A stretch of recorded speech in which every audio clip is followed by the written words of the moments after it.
Hey everybody, I'm back. We're back, and welcome to Solving Quadratics Part 2. So we just finished square roots Part 1, and now we're moving on to factoring. So today we're going to solve quadratic equations by factoring. And there's a ton of different ways you can factor, okay? So there's just a lot. So just be careful. I do it my own way, and I'll show you what that means or what that looks like. So just be careful. I've got 3 here to show you today. So let's go ahead and get started. So let's look at our first one. We're going to solve 2x squared. Oh, I got my red pen. 2x squared equals 12 minus 5x. So in this case, I'm going to factor. Now there's more than one way to do this, but I'm factoring today. So let's bring over everything. So I'm going to add 5x to both sides, and I'm going to subtract 12 from both sides. So in the last video, I made a comment here. So now these are going to be x-intercepts that we're going to solve because we set this side equal to 0. In the last video, we did not. Okay, so now when I factor this, I need 2 numbers that multiply to be negative 24 and add to be 5. Okay, so 2 numbers that multiply to be negative 24 and add to be 5. So I got to think out. So I could say, okay, so maybe 8 times negative 3, that's negative 24, and 8 minus 3, that equals 5. So that checks out. I've got those 2. Great. So now I can factor. So I'm going to go ahead and set up my way. Now, be careful. This is different than what you may be used to. So if you're not in my class, you might be watching this saying, what? All right, just check out my video on factoring. Okay, so x times x, and I have a plus 8, a minus 5 here, but it's like, oops, I didn't account for the 2. So I'm going to divide my constant by 2, this constant by 2. My second one, 5 halves has nothing in common, so my factor becomes 2x minus 5. Okay, 2 goes into itself once, 2 goes into 8 4 times. And so I get 1x plus 4 is my second factor. Okay, now this is the zero product. This is so important, zero product property. What it tells you is that, hey, look, if you have 2 numbers that you're multiplying together and their product is 0, hey, guess what? One of them has to be 0. When you multiply 2 numbers together and your outcome is 0, one of those has to be 0.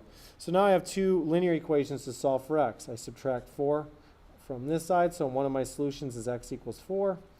My other one is I go ahead and add 5 to both sides. Right, and I get 2x equals 5, so x equals 5 halves. So my solution set, if I wanted to write that, would be 5 halves, comma 4.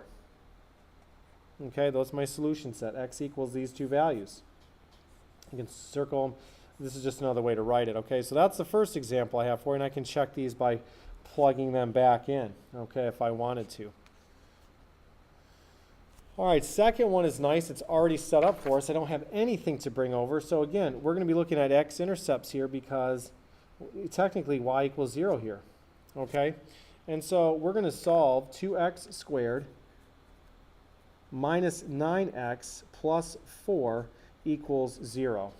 So again, I need 2 numbers over here. I can do this 2 numbers whose product is 8, whose sum is negative 9, right? I got to multiply these 2 together, a times c. That gives us the new value we need to look for. All right, well, shoot, 2 numbers that multiply to be 8 are just 8 and 1, 4 and 2, but only one of them gets you 9. Okay, so we have, let's look, negative 8 times negative 1, that's 8, right? Negative 8 minus 1 is negative 9. So both those work out. So guess what? Here we go. We have x minus 8 times the quantity x minus 1, and those equal to 0.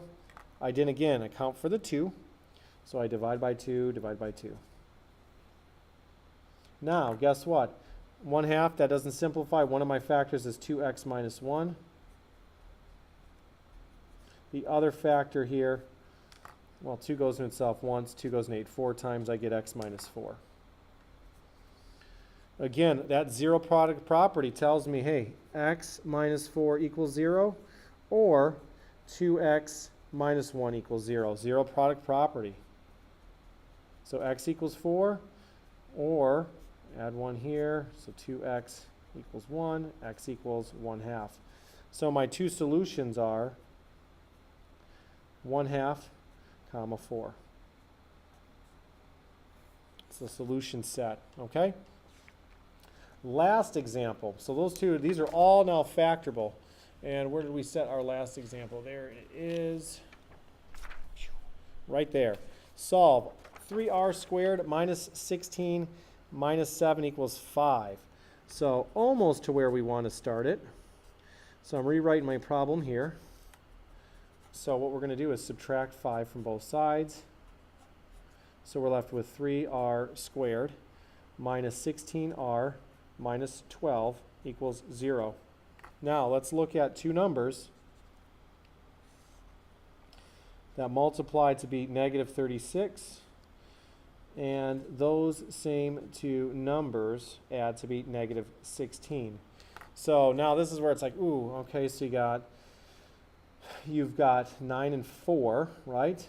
You've got 18 times 2, and that looks pretty good, right? 18 times 2, because I need minus 16 there. Okay, let's check it out. So we'll say, all right, well, I'm going to say negative 18 times 2. Does that equal negative 36? Oh, yeah, it does. And negative 18 plus 2 equals negative 16. Boom, got it. So I come back here, and I've got x minus 18, x plus 2. Those are my factors, equals 0. Didn't account for the 3. Divide the constant by 3, divide by 3.